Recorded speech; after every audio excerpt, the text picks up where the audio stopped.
Meriah untuk Lembaga Penjamin Simpanan atau LPS. Sekali lagi kita ingatkan ya, IFAL LPS adalah lembaga yang berfungsi untuk menjamin simpanan nasabah di bank dan melaksanakan resolusi bank. Dan LPS menjamin seluruh simpanan nasabah bank hingga 2 miliar rupiah per nasabah per bank. Teman-teman, anak-anak Medan ini jangan takut dan jangan ragu buat nyimpan uangnya di bank. Karena dijamin oleh LPS. Sesuai jinglenya ya, ku aman ada LPS ya. Udah hafal ya Iva ya Udah jinglenya? hafal tentu ya.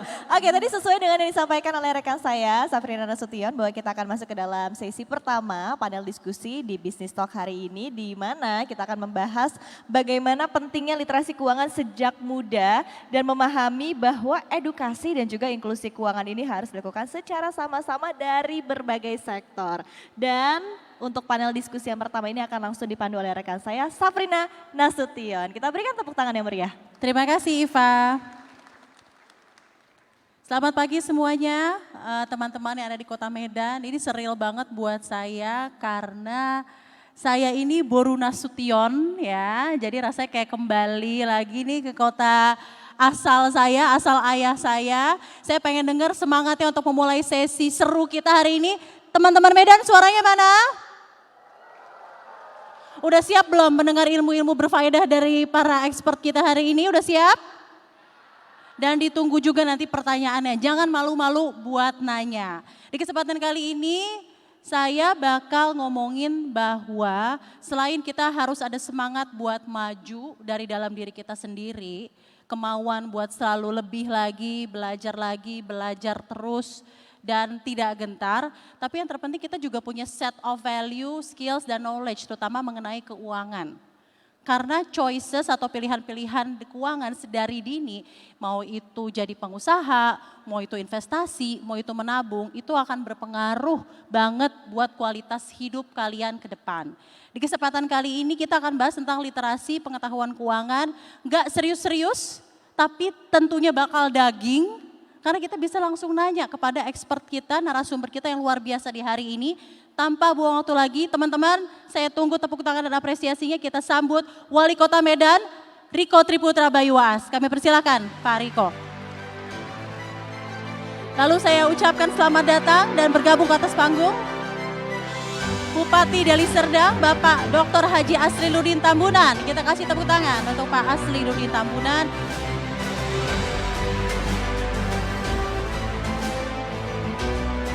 Dan juga kita kasih tepuk tangan yang meriah untuk Direktur Utama PT Inalum yang paling cantik Ibu Melati Sarnita.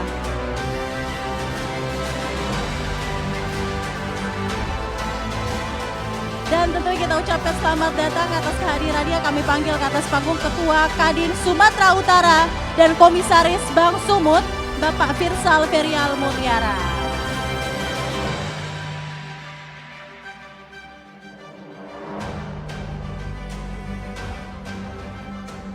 Assalamualaikum warahmatullahi wabarakatuh, Bapak dan Ibu sekalian. Senang sekali pagi-pagi di Medan mau ngobrol-ngobrol kita. Apa kabarnya Pak? Apa kabarnya Bapak dan Ibu, sehat semuanya? Baik, luar biasa. Udah semangat dari pagi. Sebenarnya ini emang bakal jadi sesi pembuka pertama biar teman-teman yang datang ke sini tuh tahu gitu. Tujuan utama buat ke sini tuh tidak hanya tentang literasi keuangan aja, tapi memang kayak nanemin mindset gitu loh Bu, bahwa anak muda itu bisa dan capable buat lebih lagi. Maka dari itu kita pengen dengar langsung dari expertnya, para narasumber kita di kesempatan kali ini. Kita kasih tepuk tangan sekali lagi. Harus didengar ini ilmu-ilmu dan wejangan yang luar biasa dari panelis kita. Kita akan ke Pak Riko terlebih dahulu. Siap. Masih ngelanjutin tadi ya Pak ya. Tadi keynote speech-nya juga udah seru. Bapak tuh kayak nanemin mimpi gitu ya. Nanemin bahwa mimpi itu harus tetap bisa berjalan dan potensi anak muda Medan itu luar biasa. Nah ini karena kita lagi di kesempatan LPS Financial Festival 2025, selain mimpi untuk terus maju dan foundasi untuk terus berkembang lagi, skill-skill keuangan apa yang menurut Pak Wali Kota tuh perlu anak muda punya agar bisa meraih mimpi-mimpi ke depannya? Baik, bicara tentang anak muda Medan ya. Anak muda Medan ini saya mengenalnya anak muda yang, mohon maaf karena saya wali kotanya, paling tangguh se-Indonesia sebenarnya. Mohon maaf ya gitu ya, tanpa yang lainnya gitu ya. Jadi Sumatera. Jadi anak muda Medan itu paling tangguh. Jadi survival mode-nya itu juga cukup tinggi. Dengan segala tempaan situasi ekonomi mau apapun, sebenarnya survival mode-nya itu tinggi. Tapi memang dibutuhkan bagaimana literasi keuangan tadi. Memang butuh bagaimana caranya pengelolaan keuangan itu bisa benar-benar dilaksanakan dengan tepat. Karena jangan sampai kejadiannya bicara ke dalam memulai usaha, melakukan pinjaman, dapatlah pinjaman 20 juta paling sederhananya, 20 juta rupiah. 16 juta beli motor, 2 juta jalan-jalan, 2 juta baru bikin modal usahanya. Nah ini jadi problem. Nah, akhirnya kita tidak mengerti bagaimana cara pengelolaan sistem keuangannya. Nah dengan itu memang kita butuh rekan-rekan, saya sering banyak ngobrol sama rekan-rekan perbankan terutama bank yang ada di Indonesia dan juga berkoordinasi dengan pemerintah Kota Medan. Mereka juga sudah menyiapkan sistem bagaimana pola keuangan dari pengusaha-pengusaha baru. Pola keuangan dari pengusaha-pengusaha baru. Jadi diajarin bagaimana diawali kalau permodalan sekian, bagaimana menciptakan, mau cari apa yang mau dibuat, nanti disiapkannya seperti apa, baru nanti bicara tentang ROI-nya gimana. ROI itu misalnya return of investment-nya seperti apa gitu. Sehingga apa yang dikeluarkan nanti akan kembali lagi dengan cicilan-cicilan yang harus dibayarkan juga kepada perbankannya. Sehingga bagaimana planning dari awal hingga akhirnya ini benar-benar bisa dilaksanakan oleh para pengusaha-pengusaha baru. Tapi ada juga yang memang pengusaha baru ini tidak melakukan pinjaman keuangan. Tapi memang dari celengannya lah bahasanya. Nah, dari celengannya. Nah, tapi kalau dari celengan kadang-kadang tidak bisa, mohon maaf nih, tidak tahu siapa yang memandunya. Bagaimana caranya kalau tidak ada yang bisa memandunya? Nah sebenarnya kalau ini belajarnya sama Pak CT. Kenapa? Karena learning by doing-nya gitu. Learning by doing. Nah karena menurut kami memang not everyone, tidak semua orang dilahirkan menjadi businessman. Enggak semuanya. Dia memang punya DNA untuk bisa mengelola keuangannya. Contohnya sederhana gini, ada orang yang dilahirkan nggak bisa tuh mempromosikan. Misalnya contoh Safrina, saya punya pulpen nih, saya jualan pulpen saya bagus, ini warnanya keren dan segala macam, dan ini tintanya bisa tahan lama. Tapi ada yang bilang, Bu beli pulpen saya. Ya udah abis itu udah selesai gitu.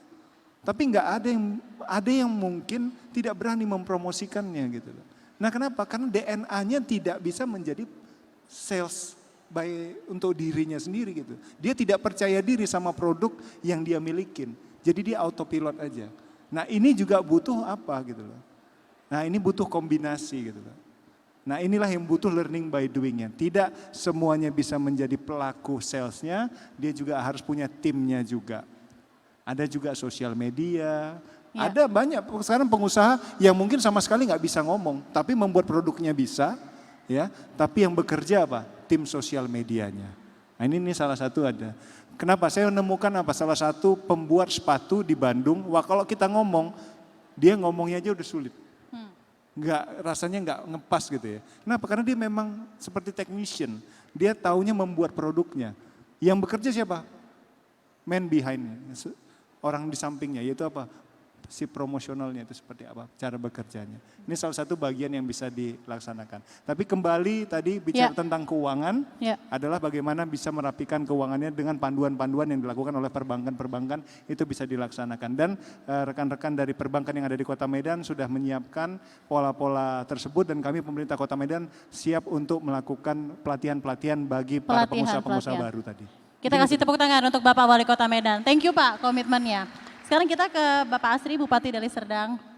Pak, sekarang kan kalau saya dengar gitu ya, saya membaca informasi di berita dan lain-lain. Anak muda di Deli Serdang itu banyak banget punya ide yang luar biasa keren, potensi dan bakatnya tuh luar biasa. Kalau dari kacamata Bapak sebagai Bupati, potensi terbesar anak muda Medan itu ada di mana? Dan sebagai putra Medan juga, putra Deli Serdang, seperti apa Pak? Silakan journey dan story-nya. Baik, terima kasih Mbak. Jadi sebenarnya kalau potensi antara Medan dengan Deli Serdang ini kami bertetanggaan beda-beda tipis ini Pak. Dan kebanyakan anak-anak muda kita yang saat ini kami punya potensi lebih kurang 65% warga yang produktif dengan 498.000 anak-anak muda. Ini yang secara tidak langsung ini yang menguatkan hubungan dengan Kota Medan sendiri karena tidak sedikit anak-anak muda saya yang bekerja di tempatnya Pak Wali Kota Medan. Namun di tempat kami sendiri anak-anak muda ini mungkin karena di Medan tidak mempunyai space, ini anak-anak muda di tempat kita ini sudah kita berdayakan menjadi para petani milenial yang ada sesuai dengan programnya Bapak Prabowo Subianto untuk ketahanan pangan. Seluruh brigade pangan yang ada di Kabupaten Deli Serdang itu lebih banyak diisi oleh anak-anak milenial Mbak, yang mereka mempunyai kreativitas dan niat untuk bekerja dan niat untuk belajar yang lebih tangguh dibandingkan para pendahulunya. Inilah yang menjadi titik kekuatan atau modal utama dari Kabupaten Deli Serdang ini. Dan ini juga disauti oleh pemerintah kami. Mungkin baru di Deli Serdang lah kami bisa membuatkan NIB itu bisa diurus dari seluruh pelosok Mbak. Dari semua orang yang ingin berusaha itu kita permudah pembuatan NIB-nya tidak berbayar dan hingga bisa sampai ke rumah-rumahnya. Ini yang kita ajak untuk membangun entrepreneurship baru di kalangan anak-anak muda, dan kita juga terus mengajarkan bagaimana mereka memahami literasi keuangan. Sebagai contoh mungkin dari hal yang sederhana yang sudah kami kembangkan, anak SMP kami di SMP 3 dan SMP 4 itu dari sampah aja mereka sudah gunakan untuk membangun satu sistem keuangan. Mereka bisa jual sampah, mereka buat kasnya, kita buatkan Anak SMP itu ya Pak? Anak SMP. Dan mereka punya kas sendiri yang bisa mereka bisa pakai, dan ini akan kita kembangkan. Jadi dari hal yang sederhana ini akan kita bangun, anak-anak ini bisa kenal berusaha itu tidak mesti dengan modal yang besar, tidak mesti dengan dukungan hal yang besar, tapi niat seperti tadi disampaikan Pak Riko, niat dan dukungan dari pemerintah kabupaten itu harusnya bisa menjadikan mereka pengusaha-pengusaha yang baik ke depannya. Mungkin itu Pak. Kita kasih tepuk tangan untuk Pak Asliluddin, Bupati Deli Serdang, semakin semangat jadinya. Sekarang kita dengar perspektif dari Ibu Melati Sarnita, Dirut Inalum. Ibu Melati apa kabar? Baik. Ibu, kalau ngomong Inalum ya Bu ya, Inalum itu sudah lebih dari 50 tahun bertahan dan melewati berbagai krisis. Ibu nahkodanya sekarang gitu ya Bu ya. Di sini banyak perempuan-perempuan gadis-gadis Medan ini Bu. Mungkin ada yang ingin menjadi leader seperti Ibu. Ingin maju, ingin meraih mimpinya seperti Ibu.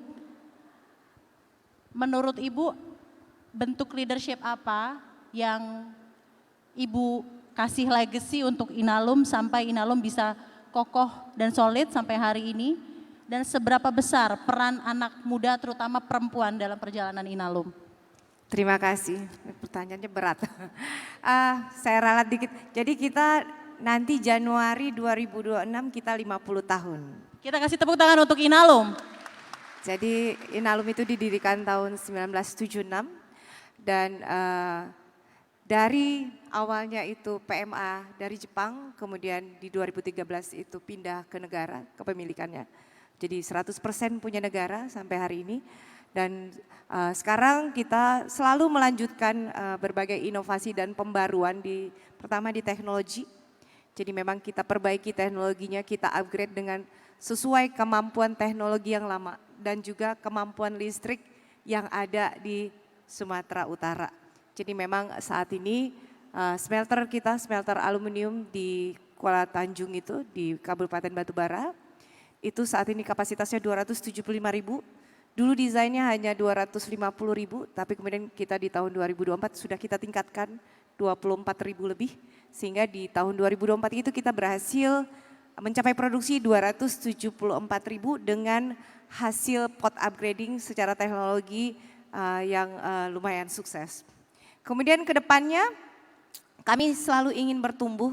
Menurut saya itu yang selalu ada di hati kami Pak. Jadi kami ingin sekali berbuat banyak untuk masyarakat Sumatera Utara. Untuk mempertahankan kebaikan hari ini dan memperbaiki ke depannya. Sehingga ke depannya kita bisa tumbuh lebih lagi dari hari ini.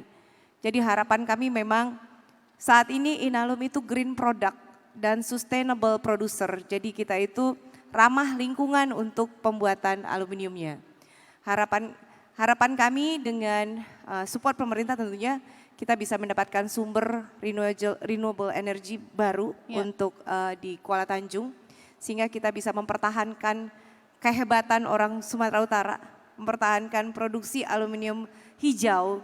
Ini nggak banyak di dunia Pak, kebetulan Bapak-Bapak dan Ibu ke depannya. Dan ini yang akan kita coba terus gali. Jadi ada beberapa continuous improvement yang bisa kita lihat.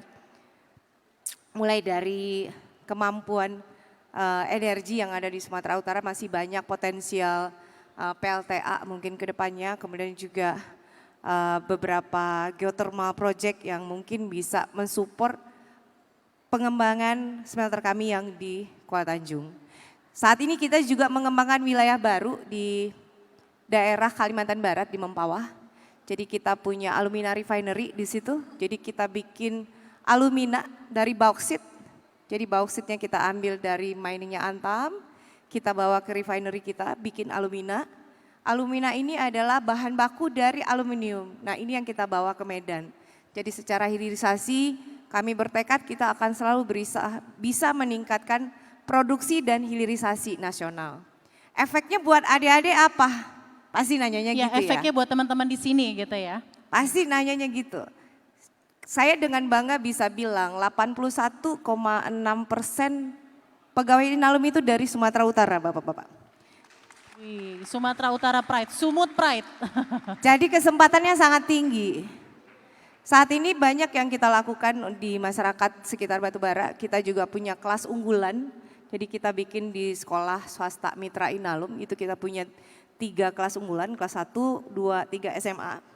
Kita juga ingin melihat anak-anak di sekitar kita itu bisa mampu menunjukkan bakat dan talent mereka. Alhamdulillah tahun lalu berhasil lulus 48 orang ke PTN. Dan juga kita ngirim mereka beberapa kali kejuaraan-kejuaraan di Singapura, di Malaysia, dan actually they doing quite well. Jadi mereka menang, ada digitalisasi, ada juga board game tentang kebudayaan dari Sumatera Utara. Jadi dari sini kita yakin dengan metode sustainable growth yang baik, kita bisa memberikan manfaat sangat besar untuk seluruh masyarakat di Sumatera Utara. Kemudian buat adik-adik, everyone have equal opportunity. Itu mesti diingat. Usahanya yang harus bisa dilakukan. Saya punya contoh hari ini, saya bawa CFO saya Pak, masih 35 tahun Pak Ken. Ini mungkin bisa jadi contoh. Kita kasih buat tepuk tangan adik-adik. untuk Pak Ken, CFO dari Inalum. Selamat Beliau datang, jauh Pak lebih Ken. muda dari saya mulainya dulu jadi Direktur BUMN 40 tahun. Beliau lebih muda lagi. Dan masih banyak direktur-direktur muda di Mind ID yang di bawah 35 tahun Pak. Jadi saya yakin semua teman-teman sini, apalagi tadi dengar cerita Pak CT Pak kemarin katanya kritis sekali. Saya yakin potensi-potensi itu akan selalu ada. Thank you. Makasih Ibu Melati, kita kasih tepuk tangan untuk Inalum dan tentunya support dari Inalum untuk perekonomian di Sumatera Utara yang lebih baik lagi. Thank you Bu untuk komitmen dan supportnya. Sekarang kita ke Pak Firsal dari Kadin Sumut. Apa kabar Mas Firsal? Sehat Mbak. Kabar baik Mas? Baik, Nah alhamdulillah. sekarang kita dengar dari sisi pengusaha. Ya. Banyak anak muda mungkin karena eagernya buat mencoba, itu kan lagi kencang-kencangnya ya karena masih muda. Jadi pengen banget cepet cuan gitu kalau jadi pengusaha. Nah, tapi malah justru karena terlalu gak kalkulatif, malah jadinya terjerumus ke hal-hal yang merugikan. Salah kalkulasi bisnis, ngambil financing dari instansi keuangan yang gak terpercaya dan hal lain-lain. Nah menurut Kadin, Ada pesan gak sih buat teman-teman pengusaha UMKM, anak-anak muda di sini, mindset keuangan apa yang wajib dimilikin sebelum akhirnya memutuskan buat terjun ke bisnis? Makasih Mbak, pertanyaannya sangat baik. Jadi saya sedikit mau menjelaskan supaya adik-adik ini mengerti untuk menjadi seorang pengusaha. Basicnya kan dasarnya itu. Jadi sedikit saya mau sampaikan kepada anak-anak adik-adik untuk menjadi pengusaha itu sebenarnya ada dua. Yang satu by design. Saya ini jadi pengusaha by design. By design. By design. Saya didesain ini Pak Jufli desain. Berbeda dengan Om CT mungkin. Kalau Om Hairul Tanjung ini by accident. Kalau nggak percaya coba baca bukunya. Jadi yang by design ini seperti saya mayoritas itu karena di ekosistem dan lingkungan maupun keluarga itu memang dari basicnya jadi dari pengusaha. Jadi sedikit banyak literasi mengenai berusaha itu kita dapat dari experience lingkungan ekosistem. Nah, yang accident ini banyak kan karena keterpaksaan kondisi maupun keadaan. Nah, jadi mungkin mindset yang harus kita buat untuk teman-teman ini, anak-anak ini tertarik untuk menjadi pengusaha, pertama adalah pemikirannya dulu. Pemikirannya bagaimana hayalan-hayalan, mimpi-mimpi anak-anak ini ingin menjadi pengusaha. Mindsetnya dulu dicekokin, dimasukin, diracunin supaya pada saat mereka di SMA, pendidikan menengah maupun pendidikan tinggi tertarik untuk menjadi pengusaha. Itu yang pertama. Yang kedua, konsep. Teman-teman adik-adik yang ingin menjadi pengusaha harus punya konsep yang benar. Biasanya di sekolah maupun di universitas kan kita sama-sama diajarkan bahwa forecast, projection itu kan juga harus kita buat dari sedini mungkin. Experience saya, pengalaman saya waktu saya kuliah, kita dipaksa untuk membuat forecast, projection bahwa hidup ini mau kemana arahnya. Kita mau sampai umur berapa selama bekerja. Jadi dari awal, dari masa kuliah sampai dengan rencana pensiun, kita harus punya forecast projection bahwa umur sekian ini mau jadi apa, umur sekian mau jadi apa, umur sekian mau jadi apa. Dengan guidance itu kita bisa lakukan eksekusi, action. Nah, tinggal mengikuti apakah proyeksi yang kita laksanakan, yang kita impikan itu terlaksana dengan baik, bisa kita eksekusi. Nah, kembali ke mindset keuangan. Permasalahannya dewasa ini, teman-teman ini kan sering melihat kondisi luarnya. Jadi melihat teman-teman pengusaha itu enak, mau jadi pengusaha itu enak, hidupnya mewah, gaya hidupnya high lifestyle. Justru sebaliknya. Ada. Itu yang kalau nanti begitu masuk ke dunia usaha mungkin itu sebaliknya. Ya, justru sebaliknya. Perjuangan, pemikiran, karena pengusaha ini kan tidak ada suatu kepastian, apalagi untuk start awal. Betul. Seperti yang tadi disampaikan Pak Wali Kota bahwa dia mulai dari zero, benar-benar dari zero, walaupun di lingkungan keluarganya, ekosistemnya memang sudah terbentuk sebagai pengusaha. Nah, berbeda dengan Pak Bupati, ekosistemnya memang birokrat. Jadi menjadi profesional sebagai birokrat sudah kebiasaan Pak Bupati, sudah melihat di keluarganya. Nah, jadi adik-adik yang by accident ini memang harus benar-benar ada konsep dan diarahkan. Kalau tidak, nanti hal-hal seperti yang negatif, kekurangan biaya, dia pinjam ke kalau di Medan nih istilahnya pinjol, rentenir. Nah itu. Bahaya ya. Nah itu banyak yang terjebak di situ. Jadi harus kalkulatif juga walaupun kita ada semangat untuk selalu maju, tapi kalkulasinya ini harus selalu diperhatikan ya Pak ya. Ya, sekarang kan gampang kalau kita misalnya cari, mayoritas kita harus ada coaching lah, Ya. harus ada orang yang memang bisa memberikan input kepada teman-teman anak-anak ini supaya jangan jadi korban ke depannya.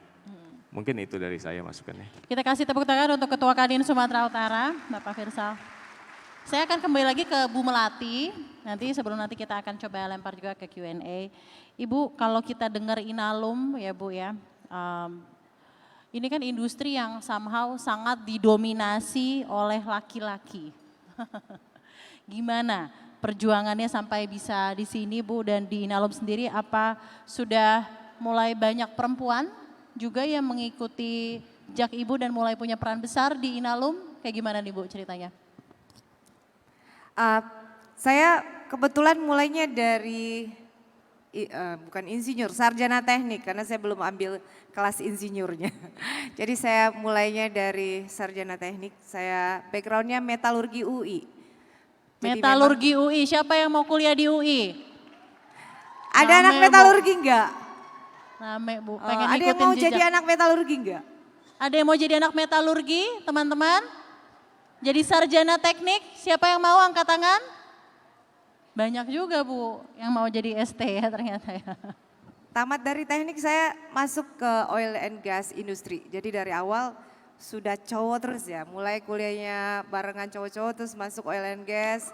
Jadi engineer, ya lingkungannya cowok-cowok lagi. Kemudian saya pindah ke BUMN itu di tahun 2017 tapi masuk perusahaan gas di PGN Group. Kemudian di 2019 masuk dunia baja, saya sempat di Krakatau Steel, 4,5 tahun, itu laki-laki lagi. Kemudian dipindahkan ke Inalum di tahun 2023, awalnya jadi Business Development Director, kemudian dapat promosi menjadi CEO Inalum di tahun ini. Berat pasti jadi perempuan di dunia laki-laki, tapi saya yakin saat ini dunia sudah berubah. Teman-teman harus ingat itu. Perempuan itu memiliki kesempatan yang sama. Tapi harus dari kita yang ingin melakukan itu. Jadi keinginannya harus ada dulu. Ini mungkin teman-teman pernah dengar kata glass ceiling. Nah kadang-kadang perempuan-perempuan suka ngasih batas atas yang gak kelihatan gitu. Dari Nah, diri ini yang sendiri harus ya Bu ya, di-break. diri sendiri ngasih batas sendiri gitu ya. Iya. Saya ingin sekali melihat teman-teman cewek-cewek baru gitu masuk Inalum. Karena saat ini saya baru punya 7% perempuan di Inalum. Ditungguin masuk Jadi- Inalum tuh sama Bu Melati. Kita kasih tepuk tangan dulu dong. Berarti belajar yang pinter ya Bu ya, biar bisa Iya, kerja di Inalum. Karena itu KPI saya dari Dirut. Tuh KPI-nya biar semakin banyak perempuan anak-anak Medan ya. Jadi perempuan-perempuan. cewek-cewek yang S1 semangat, pasti bisa. Mau jadi engineer, mau jadi ekonom, mau jadi lawyer. We would love to have you in Inalum supaya kita bisa naikin presentasi perempuan yang ada di Inalum. Karena target pemerintah ini alhamdulillah ya pemerintah selalu support perempuan Indonesia. Pemerintah pengen sekali itu bisa mengejar 25% dari community. Sehingga kesempatan-kesempatan perempuan Indonesia untuk bekerja di Indonesia dengan pendapatan yang layak itu bisa terjadi. Tinggal kita perempuan Indonesia apakah kita berani mengambil kesempatan itu atau tidak. Kasih tepuk tangan untuk Ibu Melati. Semua dari diri sendiri ya Bu ya, dan keinginan untuk terus maju ya Bu ya. Apapun itu tantangannya. Terima kasih Ibu. Sekarang kita kembali lagi kepada Pak Bupati. Pak Bub, ini menarik nih Pak. Saya pengen nanya something yang juga lumayan dekat gitu kepada teman-teman. Kalau bikin usaha itu susah, bahkan ada mindset anak muda tuh nabung aja sekarang susah Pak. Buat nabung, buat personal finance aja gitu susah. Ada nggak cara sederhana dan tips dari Pak Bupati buat ngatur uang sejak muda? Nah silakan Pak. Baik, terima kasih. Susahnya mengatur uang dari muda, kalau uangnya itu sendiri belum ada Mbak. Ini yang sebenarnya adik-adik sekalian, juga di sini mungkin ada Bank Sumut atau perbankan yang lain termasuk dari Bank Mega ya Pak CT. Ini harapan kami memang agar adalah kemudahan-kemudahan dari perbankan kepada anak-anak muda ini. Tapi sebenarnya yang lebih baik itu yang dikoordinasikan kepada pemerintah di dalam berusahanya. Sehingga bisa lebih kita koordinir dalam pembentukan proses usahanya dan kita jaga bagaimana mereka tetap di dalam koridor yang ada. Saat ini memang kesulitan mereka mendapatkan permodalan inilah yang paling urgent. Sehingga mereka untuk berupaya memulai seperti tadi yang disampaikan dari Kadin ini yang sangat sulit. Dan ini itu tadi sama seperti SMP Negeri 3 dan 4. Saya ajak mereka memulai dari hal yang paling jelek, mengurus sampah aja untuk mendapatkan uang itu sudah baik. Dan ini nanti harapannya bisa dibantu dengan permodalan-permodalan yang lain. Mungkin mereka bisa akan membentuk suatu kelompok-kelompok swadaya mandiri yang lain. Nanti akan bertingkat bertahap menjadi satu kelompok usaha yang baru. Ini juga nanti dalam satu garis besarnya cita-cita dari Bapak Prabowo Subianto tentang Koperasi Desa Merah Putih. Yang mana itu nanti harapannya akan diisi anak-anak muda yang modalnya nanti memang beberapa daerah di Deli Serdang itu akan kita bantu Mbak, supportnya untuk permodalan Koperasi Merah Putihnya. Tapi yang kita awasi dan itu harus diisi oleh anak-anak muda dan kita carikan jenis-jenis usahanya yang akan bisa berputar. Jadi jangan lagi dia hanya sekedar buka usaha untuk jualan air isi ulang. Tapi kita siapkan usahanya, misalkan LPG-nya, ketahanan pangannya seperti berasnya yang lain, tempat untuk menggerakkan dan menjualnya pun kita siapkan. Inilah yang kita harapkan nanti akan membentuk satu ekosistem baru untuk anak-anak muda ini ke depannya dan mengajak mereka untuk memahami bagaimana membangun bisnis dari awal. Mungkin ini dari saya. Kita kasih tepuk tangan untuk Pak Bupati. Thank you Pak, wejangan dan insight-nya. Terakhir ke Pak Wali Kota, sebelum saya akan lempar ke audiens. Pak, ini lagi-lagi pertanyaannya something yang nanti akan dekat gitu buat teman-teman, karena teman-teman di sini umurnya mungkin masih belasan, 20-an tahun. Kalau Bapak kembali lagi menjadi seorang Pak Riko, umur 20-an tahun gitu ya, pada saat itu, dan bisa flashback lagi, apa pada saat itu keputusan keuangan terbaik atau keputusan terbaik lah dalam hidup Bapak yang Bapak lakuin di umur segitu sampai akhirnya Bapak bisa jadi wali kota kayak sekarang? Keputusan terbaik ya, keputusan terbaik banyak hal sebenarnya. Pada saat itu masih kuliah. Masih kuliah, ini kayak teman-teman di sini ya kan? Sama kayak gitu ya. Tapi kalau bicara tentang kehidupan ya, bicara tentang kehidupan, yang terpenting adalah kalau saya pasti selesaikan dulu pelajaran. Belajarnya, edukasinya itu diberesin dulu. Benar-benar belajar itu harus wajib. Jadi nomor satu sekolah dulu yang sekolah benar. Itu belajar wajib. Terlepas nanti kalian mau jadi pengusaha atau apapun, ataupun sudah berusaha semasa kuliah, itu urusan belakang. Tapi selesaikan edukasi yang terbaik. Kenapa? Itu tahapan kehidupan gitu ya. Ada tahapan-tahapan yang harus dilewatin supaya kita belum apa-apa itu udah pindah ke satu tempat. Jadi selesaikan dulu. Kalau udah masuk ke dalam satu instansi tertentu, selesaikan hingga selesai. Kalau misalnya tadi kembali umur 20, kalau saya pastinya keputusan saya adalah selesaikan dulu kuliah saya. Selesaikan kuliah dulu. Selesaikan dulu kuliahnya. Tapi kalau misalnya dengan segala kehidupan yang ada kita masuk dalam dunia bisnis, ya saya kalau kembali lagi ke dalam umur 20, saya pasti tetap saya pengen bisnis juga. Saya pasti kembali untuk bagaimana intuisi saya untuk bisa mencari kemandirian keuangan saya. Karena mungkin ya tadi disampaikan Bang Dida tadi, bahwasanya karena kami kehidupannya diajarkan semasa hidup saya adalah melihat contoh-contoh yang di sekitar saya, yaitu tentang berusaha. Nah, karena saya akan mengembalikan bahwa intuisi saya adalah menjadi pengusaha. Nah, ini akan kembali kepada adik-adik dan rekan-rekan sekalian. Ya, apa yang biasa dilihat itu akan menjadi intuisinya. Kalau misalnya mungkin keluarganya berjualan, mungkin intuisinya juga berjualan. Ada berjualan. Tapi kalau minta intuisinya juga menjadi pekerja, mungkin dia juga akan melewati Bekerja. tahapan-tahapan pekerjaan-pekerjaan tersebut. Jadi dia akan menjadi inspirasional. Tapi saya ingin sampaikan satu lagi. Untuk masyarakat Kota Medan sendiri ini, tingkat adaptifnya itu tinggi sekali. Sangat adaptif. Kalau ada sesuatu hal, tingkat penyerapan itu gampang. Ini contoh aja ya. Beberapa waktu di Jakarta itu punya padel. Padel. Iya. Bapak juga lagi terpadel-padel nih berarti ya. Sekarang di Kota Medan mungkin sudah 8 sampai 10 stadion padel yang ada di Kota Medan. oke. Cepat sekali gitu loh. Jadi bentar saja mungkin mereka langsung teradaptasi. Ada keinginan untuk berinvestasi di Padel, ini lapangan gitu. padel. Pengalamannya. Ataupun sistem ekspansinya. Ini mohon maaf nih, pernah nggak di Jakarta pernah makan namanya mie Bangladesh? Pernah saya Pak. Pernah ya? Pernah. Nah itu dari Iya. Nah itu dari Kota Medan. Jadi mereka tuh juga mau tuh ekspansi keluar cepat gitu. Nah, jadi tingkat adaptifnya, ketangguhan gaya ekonominya, orang Medan ini juga cukup luar biasa. Kami juga melihat banyak pengusaha-pengusaha dari Kota Medan itu yang beranjak jadi sampai ke Jakarta menjadi pengusaha yang sukses. Ya. Menurut kami apa? Ini tentang ketangguhan yang dirasakan di Kota Medan sini. Strugglingnya juga cukup lumayan dengan kota yang padat penduduk seperti ini.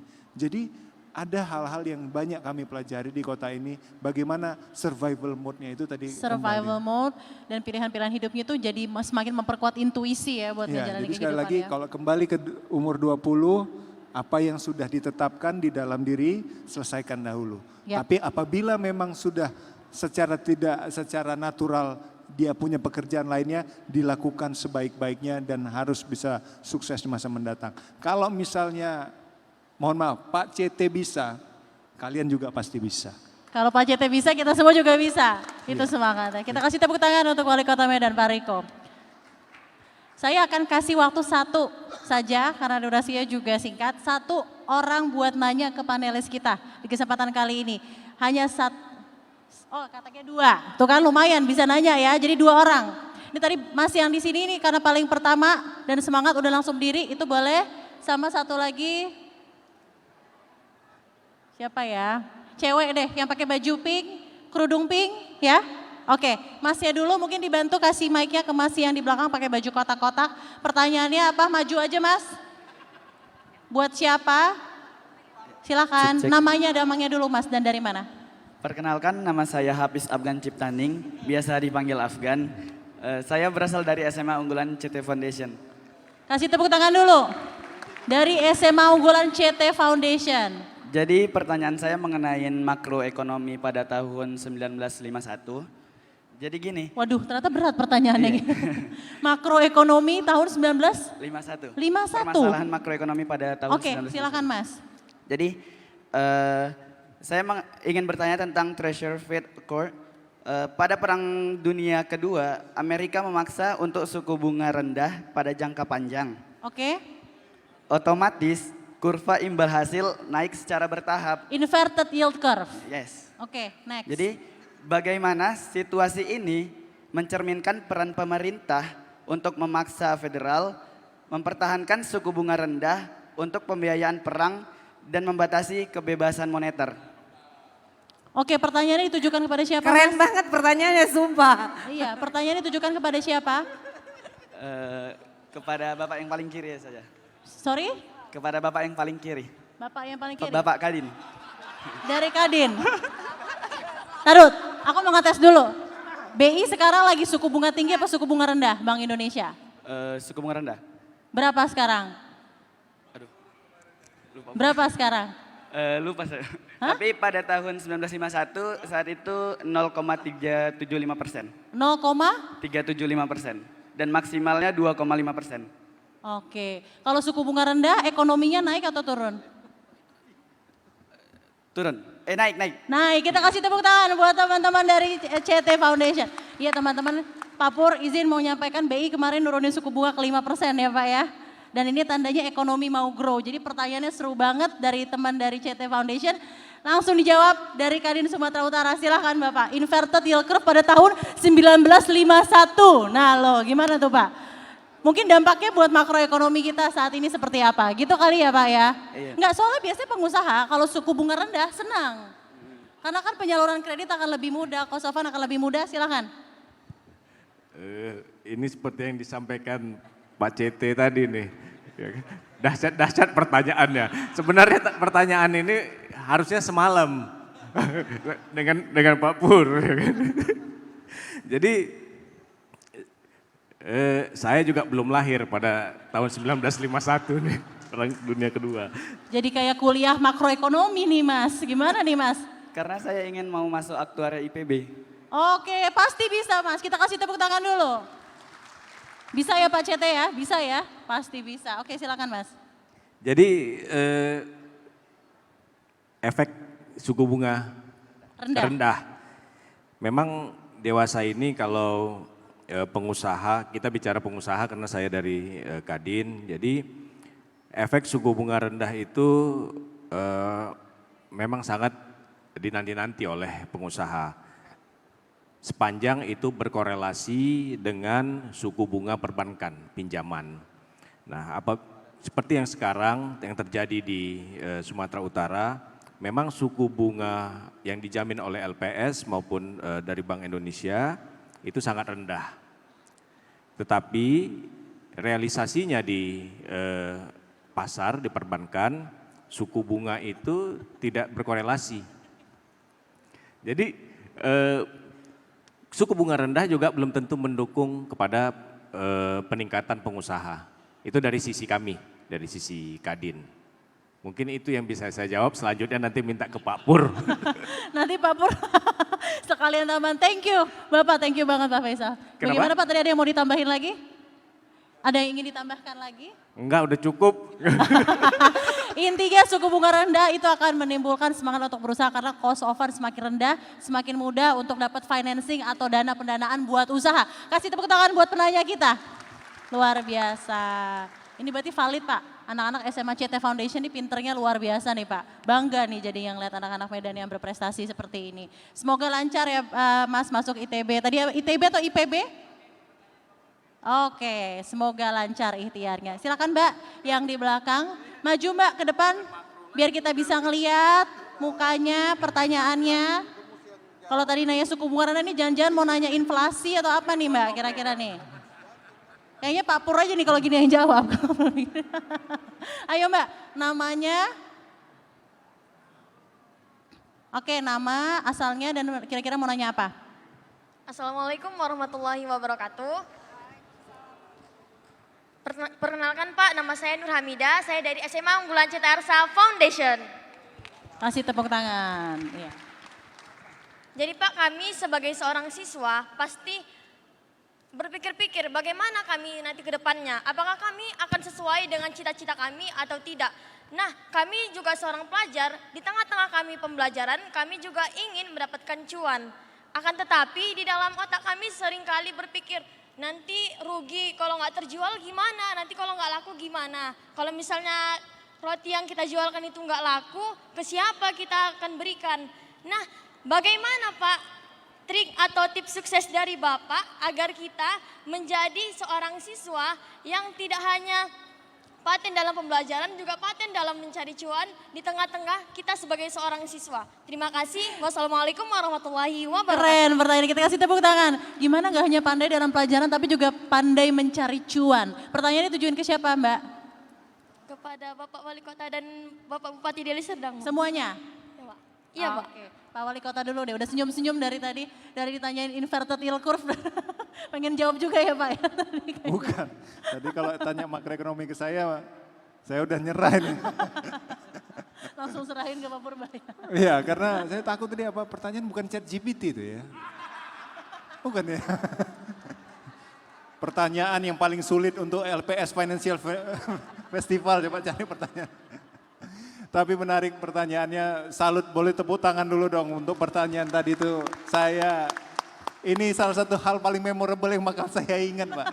Ini anak-anak kami ini sangat luar biasa Pak. Jadi baik, tadi kembali kepada, tadi mohon maaf namanya? Nama saya Nur Hamidah Pak. Zulhamidah. Nur Hamidah Pak. Nur Hamidah dari sekolah Pak CT juga ya. Kalau misalnya belajar cari cuan. Tapi saya sampaikan tadi ya, jangan lupa selesaikan dulu pelajarannya dulu, baru nanti cari cuannya. Tapi bagaimanapun kalau misalnya kalian sudah punya fondasinya, tadi saya melihat dari CT Foundation tadi bagaimana pola pikir tentang finansialnya sudah lengkap. Ya, berarti kalian juga, ya saya nggak tahu, setiap sekolah pasti punya teknik masing-masing. Setiap instansi pendidikan punya teknik masing-masing. Tapi kalau misalnya tadi pola pikir saja di dalam ekonominya sudah sangat luar biasa, kalian pasti diajarkan juga bagaimana mengatur keuangan di dalam pelajaran-pelajaran tersebut. Bagaimana logika-logika berpikir tentang keuangan kalian pasti punya. Nah, jadi caranya gini, dan salah satunya gini, kita juga nggak bisa bilang kalau rugi bagaimana, itu pikirannya itu menjadi sulit. Nggak mungkin bicara pikirannya kalau rugi bagaimana. Tapi kalau misalnya dari cara kalian, pendidikan kalian sudah mengerti polanya, modalnya di mana, yang mau dijual apa, pasarnya siapa, marketnya A, B, C atau D, itu udah ada semuanya, labelisasinya seperti apa, itu harus dilengkapi dulu. Jadi sampai disampaikan sama Bang Dida tadi, konsep, ya dari konsepnya itu apa, baru pilih tadi, market, harga jual, penjualannya offline atau online, itu semuanya udah dirangkai semuanya. Memang akan berbahaya kalau misalnya tiba-tiba lihat, oh temen jualan ini, besok saya langsung jualan. Nah itu hati-hati. Ya, karena itu tidak melalui proses yang matang. Jadi kalian harus bisa melalui proses matang tersebut. Baru ada namanya trialnya dulu. Dicoba, apakah produk ini produk yang layak, cocok untuk masyarakat atau enggak. Jadi ada trial model. Lihat, dicoba di kawan-kawan. Dan juga start small.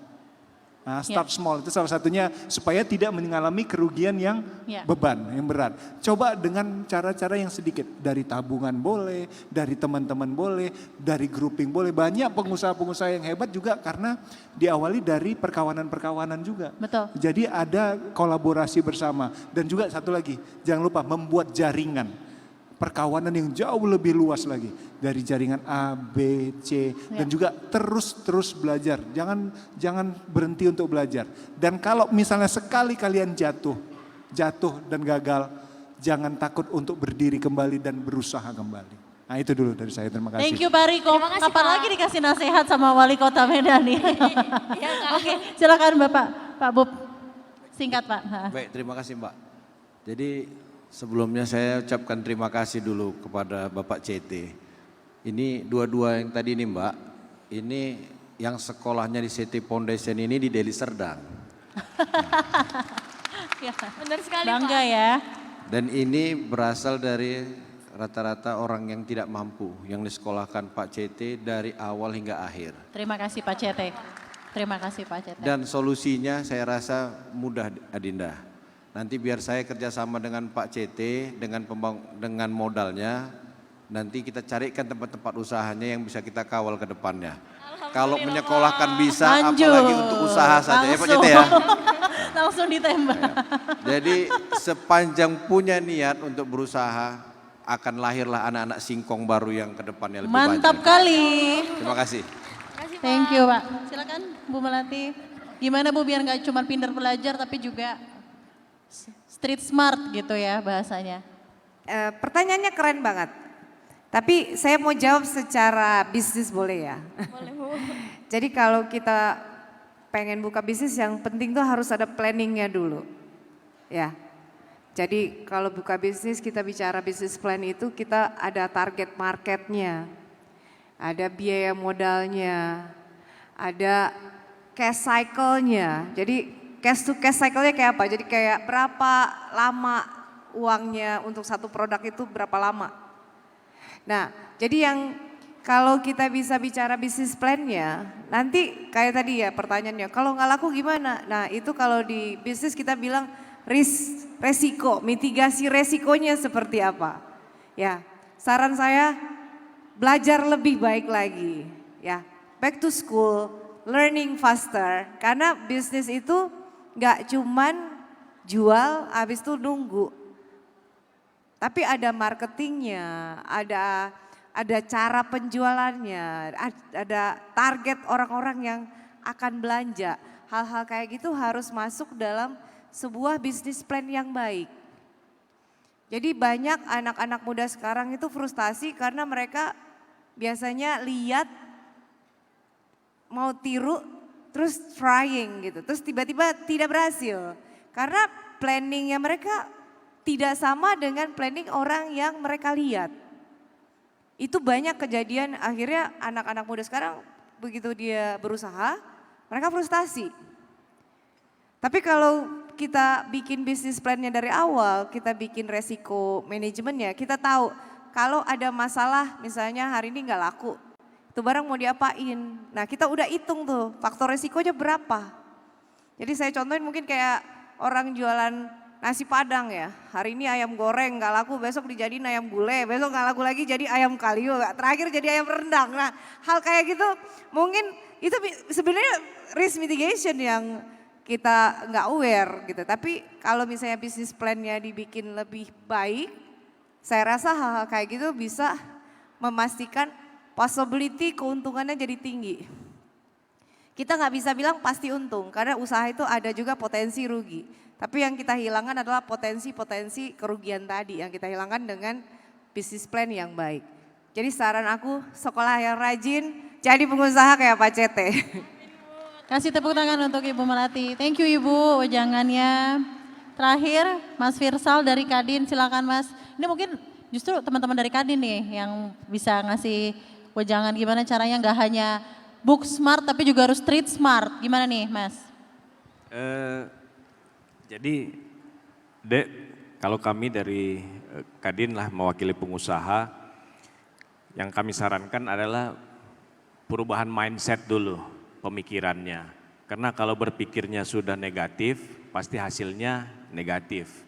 Tapi kalau pemikirannya dirubah menjadi positif, daya resiliennya, semangat untuk berbuatnya, optimismenya pasti lebih tinggi. Nah, berkaitan dengan itu, saran kami supaya barangnya laku, kalau quote dari saya lah ya kan, investment yang real itu adalah hubungan.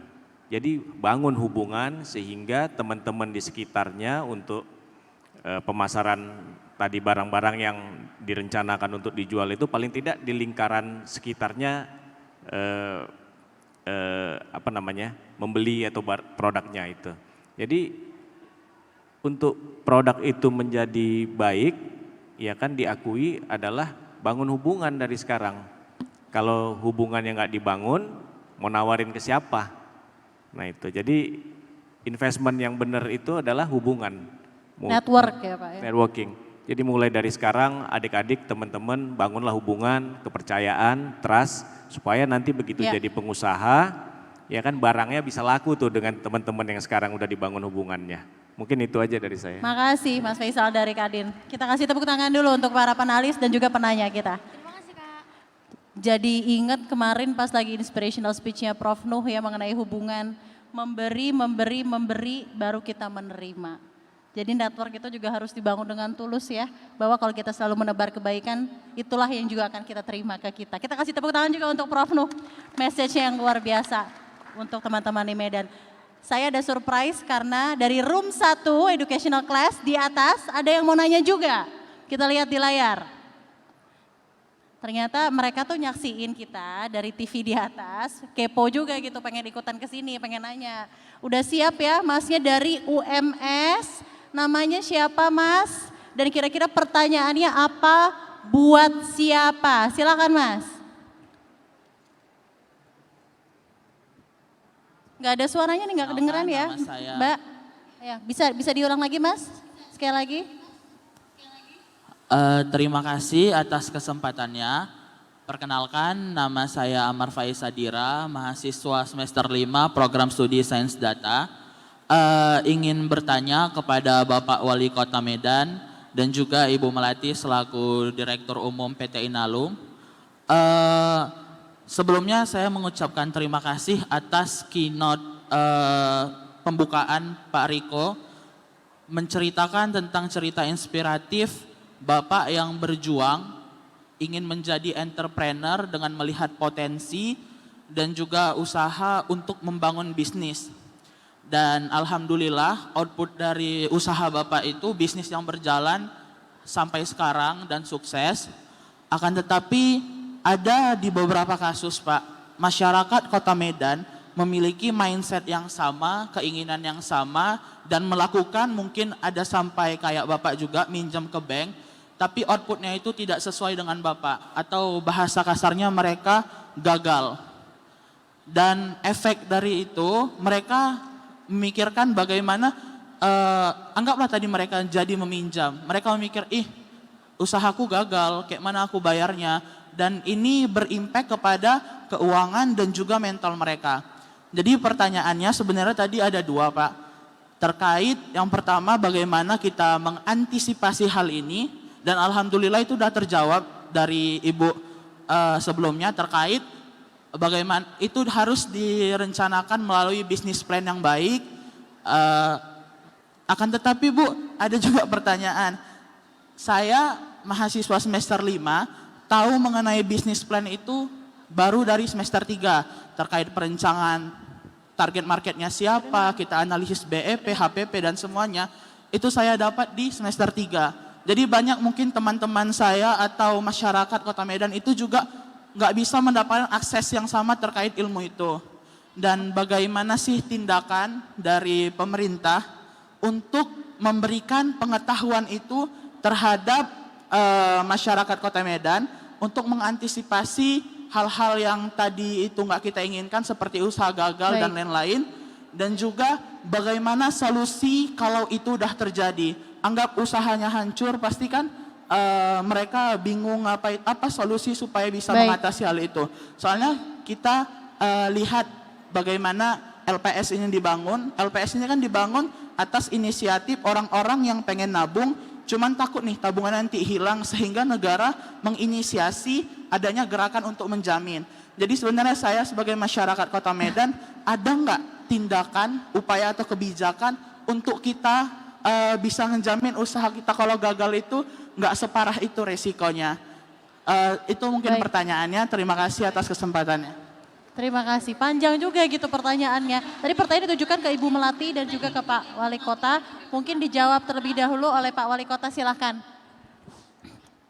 Siapa tadi namanya?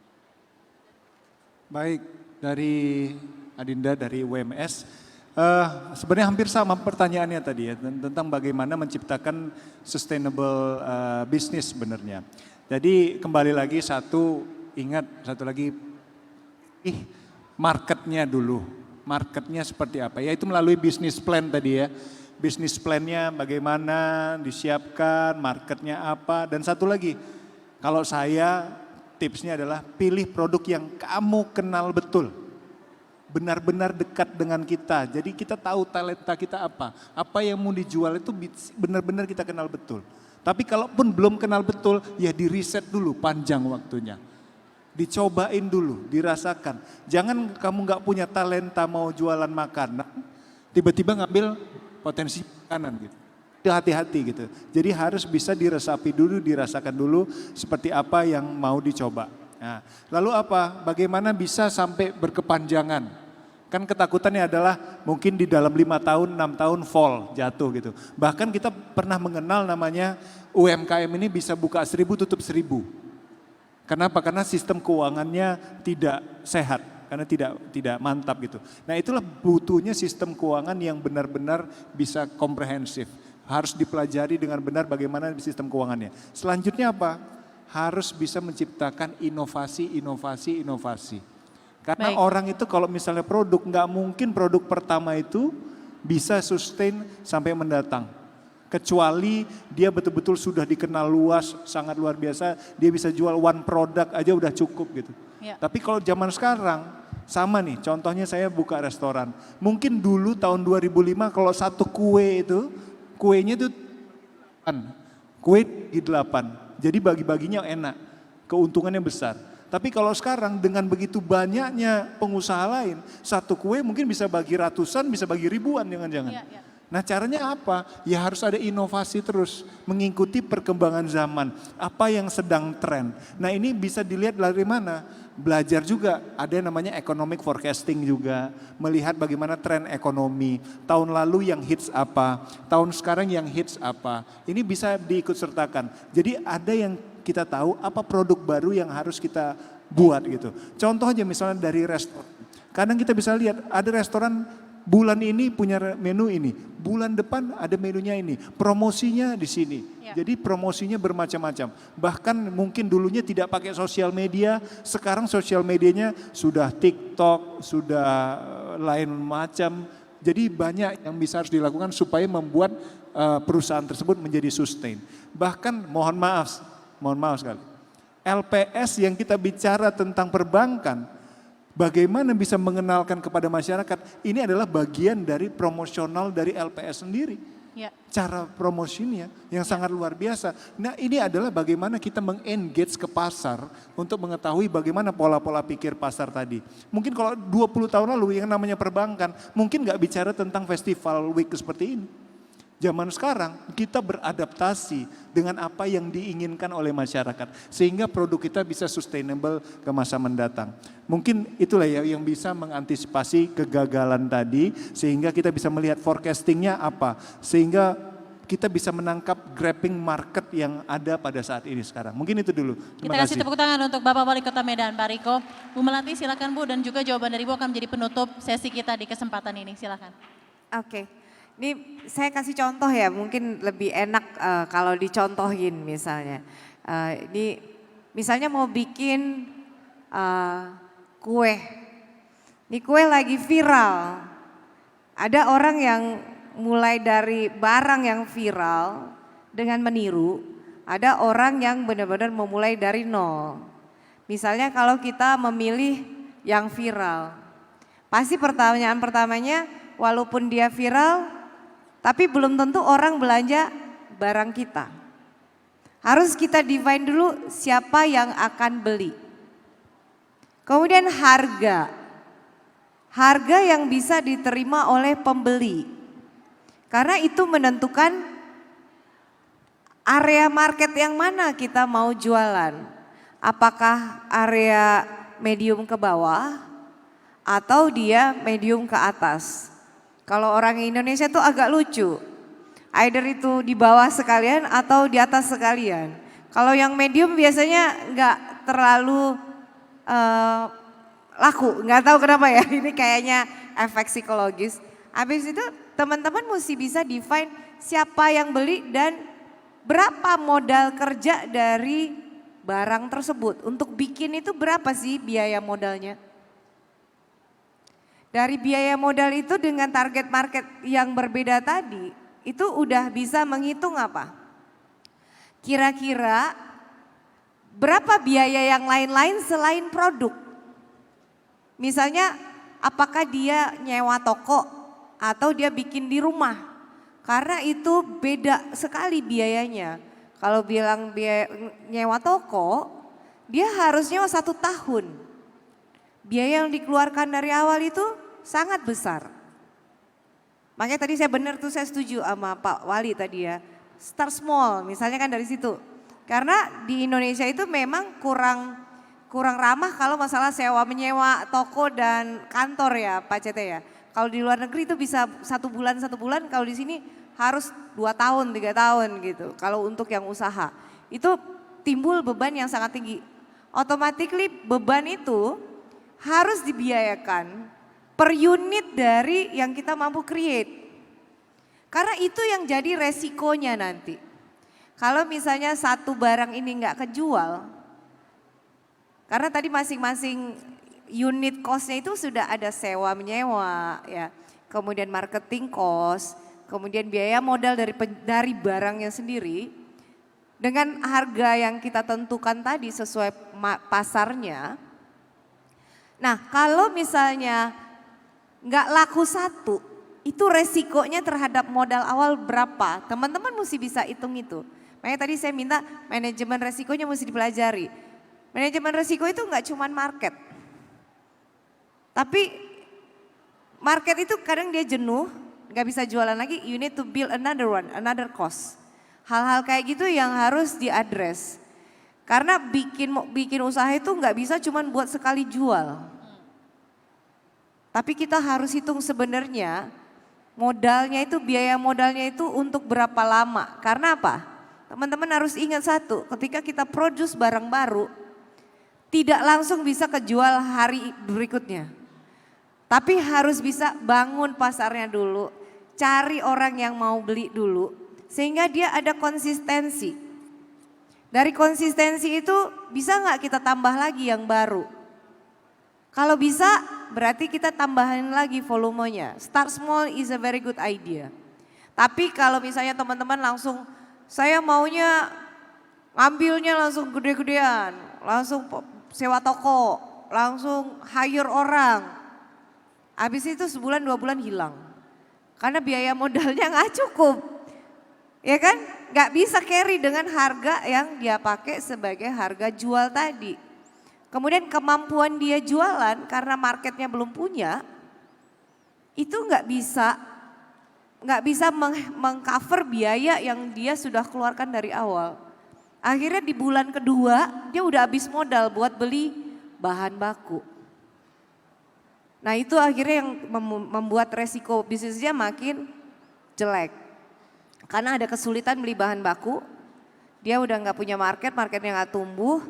Kemudian resiko bisnis yang dia mulai dari awal karena sewa toko, bayar orang segala macam, itu tetap ada di setiap unit yang harusnya dihasilkan tapi ternyata tidak dihasilkan dan tidak terjual. Kira-kira gitu. Tapi manajemen resiko sekarang banyak kok sumbernya. Kalau di ChatGPT tuh tinggal disebutin bisnis apa, resikonya apa, Waduh, langsung jangan keluar ChatGPT. Yang penting tuh pemilihan kata-katanya. Tinggal bilang bisnis plan untuk jualan ini dengan ukuran sekian, target market apa. Itu langsung ada loh sekarang. Jadi Terima sebenarnya juga kasih. pemanfaatan teknologi, kita harus bisa utilize teknologi ya Bu ya, jangan lihatnya jadi tren tapi Harus juga komplementer menggunakan kita. teknologi untuk yang baik. Menggunakan yang baik dan jadi komplementer kita, bukan challenging kita gitu ya untuk memudahkan ini. Iya. Dan tentunya tadi konsistensi itu yang terpenting kalau kita mau jadi pengusaha dan tidak hanya pengusaha ya, tentunya sebenarnya untuk meraih apapun yang kita inginkan dalam hidup, konsistensi, Di perusahaan besar seperti Inalum pun itu berlaku. Jadi nggak cuma buat UMKM dan lain-lain. Ya. Kalau kami hanya bertahan seperti as is, kita nggak akan hidup lama karena gaji pegawai naik, biaya listrik naik, biaya segala macam naik. Jadi kita harus selalu tumbuh. Itu sama, walaupun kita perusahaan besar tapi tetap masalah kita selalu sama. Jadi mau UMKM mau yang besar pasti masalahnya sama. Terima kasih banyak atas pesan dan leadership yang disampaikan Bu Melati. Kita kasih tepuk tangan dan juga sebagai penutup di sesi kali ini. Sekali lagi kita berikan tepuk tangan untuk Pak Faisal dari Kadin Sumatera Utara. Kita berikan tepuk tangan yang meriah. Ibu Melati dari Inalum, Bapak Asliuddin Bupati Deli Serdang dan juga Bapak Riko Wali Kota Medan. Kita berikan apresiasi luar biasa sebagai penutup sesi pertama kita di Business Talk kali ini. Semoga bermanfaat teman-teman dan tentunya bisa diaplikasikan tidak hanya ke bisnis tapi juga ke kehidupan teman-teman sekalian. Saya Safrina Nasution pamit undur diri, saya kembalikan ke rekan saya Syarifah Rahma.